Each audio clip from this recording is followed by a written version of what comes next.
Bangladesh high performance দল অস্ট্রেলিয়ার মাটিতে গিয়ে অস্ট্রেলিয়া দল নর্দার্ন স্ট্রাইকার্সকে সেমিফাইনালে হারিয়ে ফাইনালে পৌঁছে গিয়েছে। এ এক যেন অন্যরকম ইতিহাস গড়েছে বাংলাদেশ হাই পারফরমেন্স দল। এ এক যেন অন্যরকম এক বাংলাদেশ হাই পারফরমেন্স দলের সামনে টিকতেই পারেনি অস্ট্রেলিয়ার দল নর্দার্ন স্ট্রাইকার্স।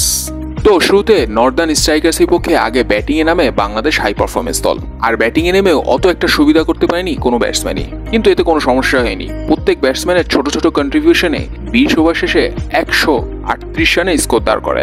আর 139 রানের টার্গেটে ব্যাট করতে নেমে নর্দার্ন স্ট্রাইকার্সের ওপেনাররা দুর্দান্ত স্টার্ট পান। বাংলাদেশি বোলারদের উপর তাণ্ডব চালান তারা, কিন্তু এটা বেশিক্ষণ ধরে রাখতে পারেননি।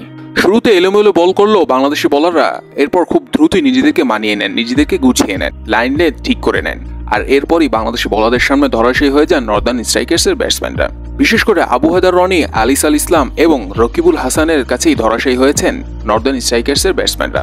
আবু হায়দার রনি 4 ওভারে 18 রান দিয়ে তুলে নেন 1 উইকেট এবং আলিস আল ইসলাম 4 ওভারে 16 রান দিয়ে তুলে নেন 1 উইকেট। রকিবুল হাসান 4 ওভারে 15 রান দিয়ে তুলে নেন দুটি উইকেট। তো এতেই বোঝা যায় যে নর্দার্ন স্ট্রাইকার্স ব্যাটসম্যানরা কতটা স্ট্রাগল করেছে এই 3 জন বোলারের কাছে।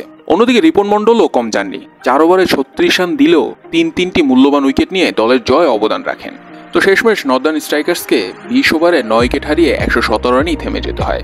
আর যার ফলে বাংলাদেশ হাই পারফরমেন্স দল 21 রানে জয়লাভ করে স্বপ্নের ফাইনালে পৌঁছে যায়।